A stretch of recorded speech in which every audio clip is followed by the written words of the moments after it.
सभी दोस्तों को जय माता दी, नमस्कार, आदाब, सत श्री अकाल। दोस्तों, आज मैं एक ऐसी कहानी आप सबके बीच में सुनाने जा रहा हूं जिसको सुनने के बाद आप भी ये सच में कहेंगे कि वाकई में देवी माता तो माता होती है। दोस्तों, कहते हैं ना कि देवी माँ को आप कितना भी पूजा कर लो, लेकिन अगर दिल से नहीं मानोगे तो माता आपके पास नहीं आएगी।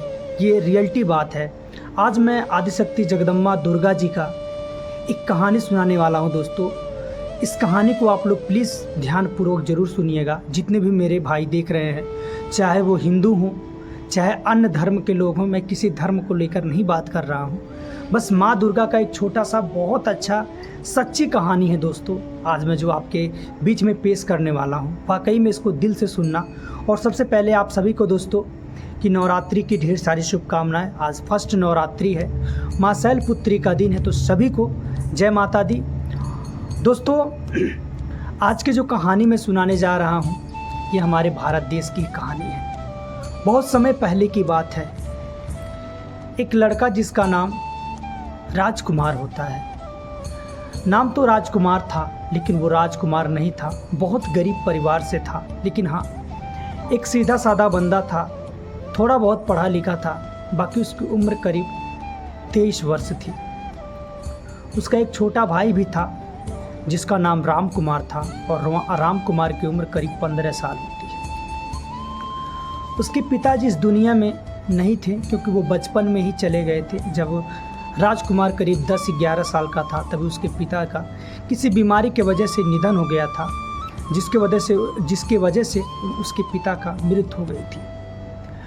दोस्तों, अब राम कुमार और राजकुमार, जो राम कुमार था वो पढ़ाई करता था, और जो राजकुमार था वो पढ़ाई को छोड़कर अपने घर को चलाने के लिए जो मजदूरी का काम होता है वो कर लिया करता था। कभी मजदूरी का काम उसे मिलता था, कभी नहीं मिलता था।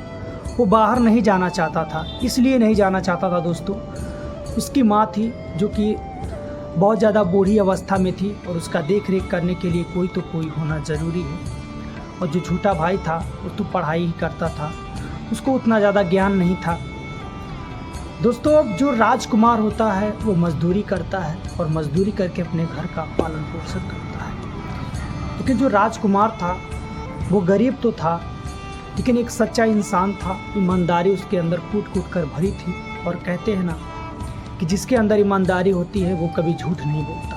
ये सच बात है। और जो राजकुमार था वो भक्ति में इतना ज़्यादा लीन रहता था, वो देवी देवताओं पर इतना ज़्यादा भरोसा करता था, उतना खुद पे भरोसा नहीं करता था। दोस्तों, समझ सकते हैं आप लोग। वो माँ दुर्गा का बहुत बड़ा भक्त था। भक्त तो सबका था, लेकिन माँ दुर्गा को बड़े दिल से मानता था बेचारा। बहुत निर्धन तरीके से, किसी चीज़ की लालच नहीं थी उसे। कभी वो माँ से नहीं मांगा कि मुझे माँ ये चीज़ दे दो, मुझे धनवान बना दो, मैं बहुत बड़ा इंसान बन जाऊँ। कभी ये कहता ही नहीं था। बहुत सुविचार का व्यक्ति था बेचारा, लेकिन बहुत गरीब था। कहते हैं गरीबी ऐसी दिन है ना, हर किसी को आंसू दे जाती है। यही बात थे राजकुमार के पास। ठीक से राजकुमार के घर खाने तक का नहीं था, क्योंकि जो खेत थे ना उसके, जब उसके पिताजी बीमार हुए थे तो उनके इलाज के लिए जितने भी ज़मीन जायदाद थे वो सब बेच डाले थे। अब बचा था बस एक छोटा सा मकान जो कि झोपड़ी का था। बेचारा बहुत गरीब था। अब दोस्तों, समय बीतता गया। जो राजकुमार है वो हर रोज़ जो है अपना नहा धोकर पूजा पाठ करके उसके बाद जो है मजदूरी करता था, मजदूरी करने चला जाता था दोस्तों। लेकिन राजकुमार के पास एक नियमित चीज़ थी। वो कभी भी ऐसा कोई दिन नहीं रहता था जिस दिन वो मंदिर नहीं जाता था। दोस्तों, सबसे पहले वो मंदिर जाता था। उसका जो नियम था बड़ा अच्छा था। बहुत मन लगन से वो जो भी पूजा करता रहता था वो करता था। कभी माँ को कुछ चढ़ाया नहीं, क्योंकि उसके पास पैसे होते नहीं थे। ठीक ढंग से वो खाना तक नहीं खा पाता था, तो माँ को चुनरी कैसे चढ़ाए, माँ को नारियल कैसे चढ़ाए। दोस्तों, अब धीरे धीरे जब समय बीतता है तो नवरात्र आता है। नवरात्र में आप सबको पता है इतने ढंग से पूजा किया जाता है। माँ दुर्गा को प्रसन्न करने के लिए सभी भक्त जो है अलग अलग तरीके से, अलग अलग विधि विधान से पूजा करते हैं। अब जो राजकुमार था वो कहीं से सुना था कि माता दुर्गा की जो पूजा होती है 9 दिन बड़े अच्छी तरीके से करना चाहिए, जब माता दुर्गा जो है पूजा करने पर बड़ी खुश होती है। लेकिन उसके पास तो 1 रुपये नहीं था। काम किया शाम को, कल नवरात्रि है और आज शाम को काम करने के बाद मालिक के पास जाता है और मालिक से कहता है, मालिक मुझे कुछ पैसे दे दीजिए, क्योंकि कल जो है नवरात्रि है और मैं नवरात्र में माँ दुर्गा का पूजा करना चाहता हूँ। आज तक मैंने ज़िंदगी में कभी भी माँ दुर्गा को एक फूल तक नहीं खरीद कर चढ़ाया, एक चुनरी तक नहीं चढ़ाया, एक नारियल तक नहीं चढ़ाया। लेकिन आज पता नहीं मेरा मन क्यों ऐसा कर रहा है कि मैं माँ को कुछ चढ़ाऊँ, माँ के लिए कुछ करूँ। जो मालिक होता है थोड़ा भावुक हो जाता है, लेकिन कहता है कि यार मेरे पास पैसे नहीं है, एक काम करो, कल तुम सुबह आ जाना, मैं तुम्हारा कहीं से व्यवस्था करा दूँगा। अब जो बेचारा राजकुमार था उसका मुंह जो है लटक जाता है, बड़ा निराश हो जाता है, क्योंकि वो अपने मालिक से बड़े भरोसे के साथ वो कहा था कि मुझे जो है नवरात्र करना है, माँ को कुछ चढ़ाना है। अब उसका मालिक थोड़ा भावुक तो होता है, मगर कहते हैं ना, मालिक किसी का होते नहीं है। आजकल गरीब का कोई नहीं है दोस्तों। बड़ी दुख की बात होती है जब एक गरीब को एक व्यक्ति काम करने के बाद भी कुछ पैसे नहीं देता है, भगा देता है। अब दोस्तों राजकुमार मुंह लटका कर घर आ जाता है। उसकी माँ रहती है और माँ पूछती है राजकुमार से कि बेटा आज तेरा मुंह लटका हुआ है, बड़ा निराश लग रहा है तू, बात क्या है? कहता नहीं नहीं ऐसी कोई बात नहीं माँ, बस ऐसे ही काम कर रहा था तो थक गया हूँ, थोड़ा मूड। कहते नहीं कुछ तो बात है तेरे बेटा, कुछ तो हुआ है, बता क्या बात है?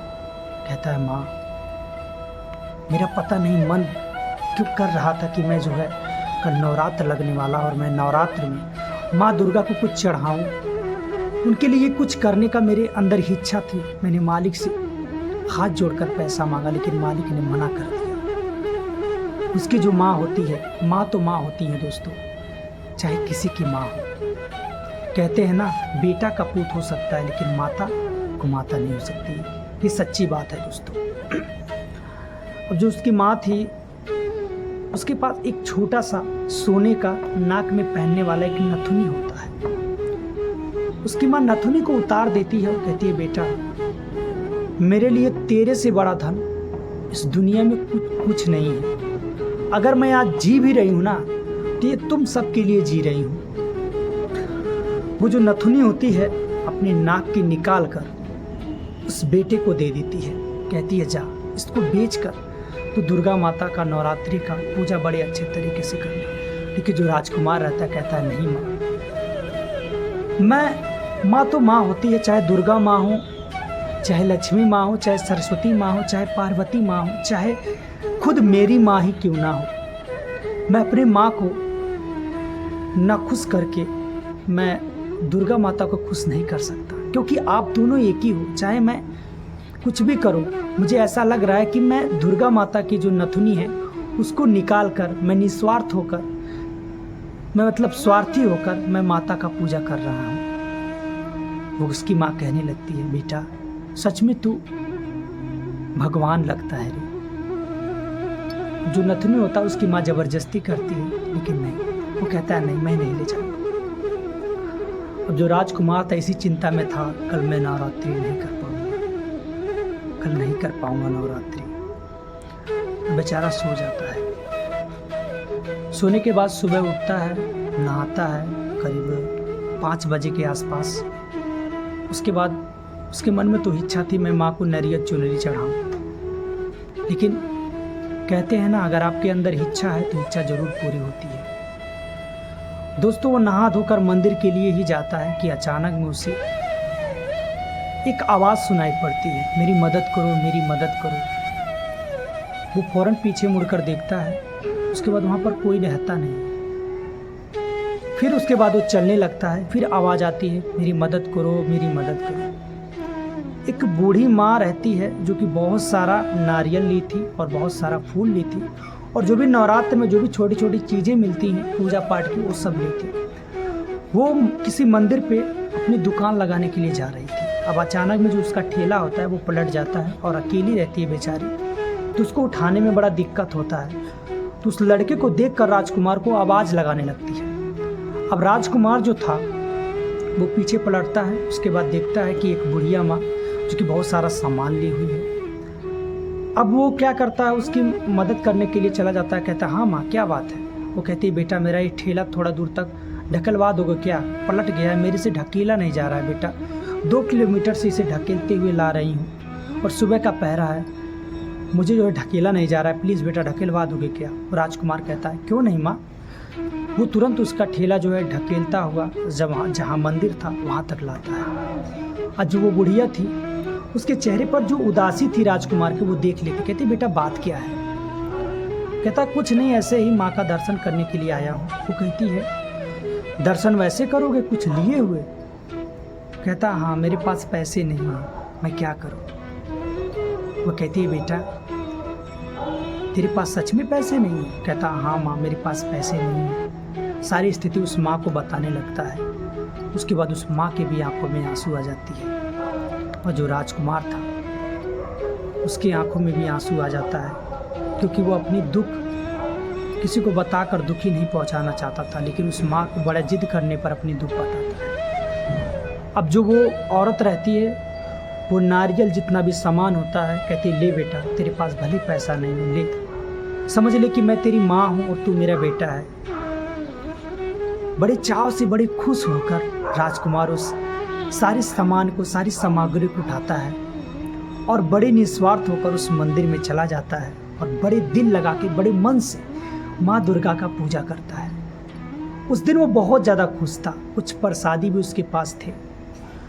अब जब पूजा करने के बाद वो वापस घर लौटता है, उसके बाद उसकी माँ रहती है, माँ को प्रसादी खिलाता है। माँ भी खुश होती है। माँ अचानक कहती तेरे पास 1 रुपया नहीं था, लेकिन तू माँ के लिए इतना सारा सामान कहाँ से ले आया, पूजा पाठ कैसे किया।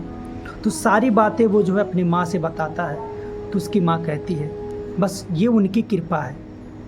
कहते हैं आप दिल में कुछ भी ठान लो ना तो सच में पूरा होकर रहेगा।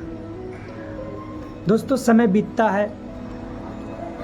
अब जो राजकुमार था वो मजदूरी करता है और हर दिन जो है सुबह जो है मजदूरी करने के लिए चला जाता है। अब एक दिन अचानक किसी का जो है उसके घर पर बुलावा जाता है कि राजकुमार की माँ, राजकुमार की माँ। राजकुमार की माँ बाहर आती है, कहती हाँ क्या बात है। कहते कि राजकुमार का तबीयत बहुत ज़्यादा ख़राब हो गया है और उसे फ़ौरन जो है हम लोग सिटी हॉस्पिटल ले गए, यानी कि सरकारी अस्पताल में ले गए हैं, और फ़ौरन जो है जल्दी से आ जाओ। अब उसकी माँ जैसी ही ये बात सुनती कि मेरे बेटे का तबीयत ख़राब हो गया है तो रोने लगती है, बिलखने लगती है, लेकिन दौड़ते दौड़ते अपने छोटे बेटे राम कुमार के साथ उस सिटी हॉस्पिटल पहुंचती है। उसके बाद उसका इलाज हो जाता है, वो ठीक हो जाता है। लेकिन उसके जो डॉक्टर होते हैं राजकुमार को कहते हैं कि राजकुमार थोड़ा केबिन में आना। अब राजकुमार को केबिन में बुलाते हैं। राजकुमार को जो बात कहते हैं वाकई में राजकुमार के पैरों तले से ज़मीन खसक जाती है। दोस्तों राजकुमार को कहते हैं कि तुम्हारे ब्रेन में ट्यूमर है और एक कैंसर का कारण बन रहा है और तुम जो है ज़्यादा दिन का मेहमान नहीं हो, तुम्हें कभी भी कुछ भी हो सकता है। उसके बाद राजकुमार चिल्ला चिल्ला कर फूट फूट कर रोने लगता है। डॉक्टर का पैर पकड़ कर कहता है डॉक्टर साहब अगर इसका इलाज हो तो बताओ। डॉक्टर साहब कहते हैं देखो राजकुमार इलाज तो इसके हैं, लेकिन इसका कोई गारंटी नहीं है कि तुम जो है बच सकते हो, क्योंकि जो तुम्हारी ट्यूमर है बहुत ज़्यादा बढ़ गई है और तुम्हें जो है कैंसर बनने की बहुत ज़्यादा चांस है। उसके बाद जो राजकुमार था वो डॉक्टर की पाँव पकड़ता है, कहता है डॉक्टर साहब मैं आपके आगे हाथ जोड़ता हूँ, प्लीज़ ये सब बातें मेरी भाई और मेरी माँ को मत बताना। कहना बस छोटा सा कुछ तबीयत ख़राब हो गया था जिसकी वजह से राजकुमार को चक्कर आ गया था, गिर गया था, कुछ हुआ नहीं था। डॉक्टर साहब बड़े ज़बरदस्ती से कहते हैं तुम्हारी बात यही है तो ठीक है मैं नहीं बताऊँगा। अब दोस्तों जो राम कुमार रहता है वो खिड़की से ये बात सुन लेता है कि जो है मेरे भाई को ब्रेन ट्यूमर है, लेकिन वो इतना समझदार था कि अपने भाई की हर दिल, हर एक बात को समझता था, अपने घर की परिस्थिति देखता था। वो अपने माँ से आकर नहीं कहता है। अब दोस्तों समय गुजरता है, 15 से 20 दिन का समय बीत जाता है। अब जो राजकुमार होता है वो ज़बरदस्ती करने लगता है अपने भाई राजकुमार से, कहता है भैया मैं भी काम पे जाऊंगा। रामकुमार कहता है अरे पागल, तू पढ़ाई कर, तू काम करेगा, पागल है क्या? आज तेरा भाई जिंदा है, अभी तुझे काम करने की ज़रूरत नहीं है। रामकुमार कहता है नहीं भैया, मेरा मन कर रहा है मैं काम करूँ। रामकुमार समझाता है, समझाने के बावजूद भी रामकुमार नहीं मानता है। रामकुमार की माँ भी समझाती है कि जब तेरा भाई कह रहा है कि मैं तुझे पढ़ाऊँगा लिखाऊँगा, तू अच्छा इंसान बन ताकि गरीबी हम लोग के हटे। फिर भी रामकुमार बातें नहीं मानता, कहता मैं पढ़ाई कंटिन्यू रखूँगा लेकिन मैं आपके साथ मजदूरी करूँगा। अब जो रामकुमार था वो राजकुमार के साथ काम करने के लिए चला जाता है मजदूरी का, बड़े ज़बरदस्ती से। अब दोनों भाई काम करते, धीरे धीरे समय बीत रहा था। कई 1 हफ्ते हो गए थे रामकुमार को काम करते हुए राजकुमार अपने भाई के साथ में। एक दिन अचानक राजकुमार को चक्कर आ जाता है।